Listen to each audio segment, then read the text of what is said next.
Hello everyone, welcome back to Pavi Designers. இன்னைக்கு கிளாஸில் நம்ம ஜர்தோசியில் ரன்னிங் ஸ்டிச் எப்படி போடுறது அப்படின்னு பார்க்கலாம். ஜர்தோசியில் ரன்னிங் ஸ்டிச் வந்து இன்றைக்கி நம்ம அயர்ன் நீடில் யூஸ் பண்ணி போட போகிறோம். ரொம்ப ஈஸி தாங்க இது. நிறைய பேருக்கு எங்களுக்கு நாங்கள் ஆரி கிளாஸ்லாம் முடிச்சிட்டோம், ஆனால் இந்த ஜர்தோசி ஸ்டிச்சஸ் மட்டும் எங்களுக்கு வர மாட்டேங்குது, கட் ஆகுது, பிரியுது, ஜர்தோசி வரலன்னு சொல்கிறாங்க. அவங்களுக்காக தான் இந்த வீடியோ.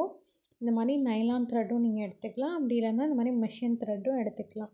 எது எடுத்தாலும் சிங்கிளாக தான் எடுக்கணும். எடுத்துகிட்டு நைலான் த்ரெட் வந்து உங்களுக்கு ரொம்ப மெல்லிஸாக இருக்கும். மெல்லிஸாக இருக்கிறதுனால அதை வந்து எப்படி நாட் போடணும் அப்படின்னா, ஒரு த்ரெட்டை வந்து ஒரு 3-4 தடவை ஃபோல்டு பண்ணிக்கோங்க மடிச்சுட்டு. அதுக்கப்புறம் இப்போ நான் போட்டுட்ருக்க மாதிரி நாட் போட்டுக்கோங்க. ஏன்னா நாட் வந்து நல்லா ஸ்ட்ராங்காக பெருசாக இருந்தால் தான் நம்ம ஸ்டிச்சஸ் போடும்போது நம்மளுக்கு நாட் வெளியில் வராமல் இருக்கும். அதனால் நம்ம நாட் வந்து நல்லா பெருசாக போட்டுக்கிறோம். எப்போவுமே ஸ்டிச்சஸ் வந்து நான் வந்து அயர்ன் நீடில் எடுத்திருக்கேன். ஸ்டிச்சஸ் எப்போவுமே ஸ்டார்ட் பண்ணும்போது ஃபஸ்ட்டு வந்து த்ரெட்டை வெளியில் எடுத்த உடனே நம்ம எந்த டைரெக்ஷனில் போட போகிறோமோ அதுக்கு ஆப்போசிட் டைரெக்ஷன் திருப்பி ஒரு செயின் போட்டுக்கோங்க. அப்படி இல்லைன்னா ஒரு லாக் கூட போட்டுக்கோங்க. எப்போவுமே அப்படி தான் நீங்கள் ஸ்டார்ட் பண்ணணும். நெக்ஸ்ட்டு வந்து ஜர்தோசி இந்த அளவு பெருசு பெருசாக கட் பண்ணிக்கோங்க.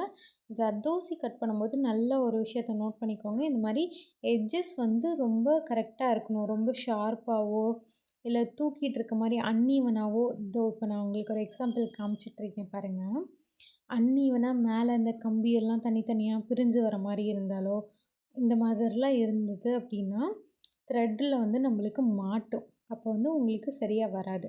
அதனால் ஜர்தோசி எப்போவுமே கட் பண்ணும்போது கரெக்டாக 2 எட்ஜஸுமே எந்த தூக்காமல் இருக்கணும். இதுதான் வந்து உங்களுக்கு டிப் நம்பர் 1. இப்போ டிப் நம்பர் 2 என்ன அப்படின்னா, ஜர்தோசியை வந்து லைட்டாக நீங்கள் ஸ்ட்ரெச் பண்ணிக்கணும். அதாவது இழுத்து விட்டுக்கணும் கொஞ்சம் கொஞ்சம். நான் இப்போ உங்களுக்கு வீடியோவில் எப்படின்னு ஷோ பண்ணுறேன். ரொம்ப பிடிச்சி இழுக்கக்கூடாது, லைட்டாக இந்தளவுக்கு நீங்கள் ஜர்தோசியை லைட்டாக இழுத்து விட்டுக்கணும். ஸ்ட்ரெச் பண்ணிங்க அப்படின்னா உங்களுக்கு ஸ்டிச்சஸ் போடுறதுக்கு ஈஸியாக இருக்கும். இப்போது அயர்ன் நீடில் நம்ம ஜர்தோசி எடுத்துக்கிட்டோம். இப்போ 0.5 இல்லைனா 1 சென்டிமீட்டர் அளவு வச்சுக்கோங்க. நம்மளுக்கு எவ்வளோ தூரத்தில் குத்த போகிறோமோ அவ்வளோ தூரம் மட்டும் அந்த த்ரெட்டை வெளியில் வச்சுக்கோங்க. வச்சுட்டு இப்போ கீழே ஒரு பஞ்ச் பண்ணிவிட்டு ஒரு ரொட்டேட் பண்ணுறோம். மெதுவாக எடுக்கிறோம். எப்படி கீழே ஒரு பஞ்ச் பண்ணுறோம், த்ரெட்டை வந்து நீடிலுக்குள்ளே விட்டுட்டு ஒரு ரொட்டேட் பண்ணுறோம்.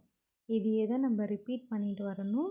கண்டிப்பாக நீங்கள் இதில் பார்க்க வேண்டிய விஷயம் என்னென்னா, ஜர்தோசியை லைட்டாக வந்து இழுத்து விட்டுட்டு போட ஸ்டார்ட் பண்ணுங்கள். அதுக்கப்புறம் ஜர்தோசியோட இந்த 2 எட்ஜஸுமே வந்து உங்களுக்கு கரெக்டாக இருக்கணும். அந்த கம்பி தூக்கிட்டு இருக்க மாதிரி அந்த மாதிரி இருந்தால் த்ரெட்டில் மாட்டும்.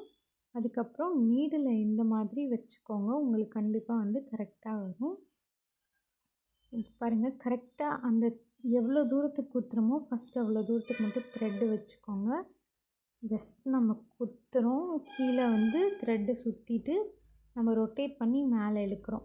ஒரு சிலருக்கெல்லாம் ரொட்டேட் பண்ணி மேலே இழுக்கும்போது கிளாத்தோட நூலும் சேர்ந்து நம்மளுக்கு வரும். அப்படி வரும்போது நீங்கள் ஜஸ்ட்டு நீடில் மறுபடியும் கீழே விட்டுட்டு மறுபடியும் ஃபஸ்ட்லேருந்து பண்ண ஆரம்பிங்க. கண்டிப்பாக உங்களுக்கு வரும்.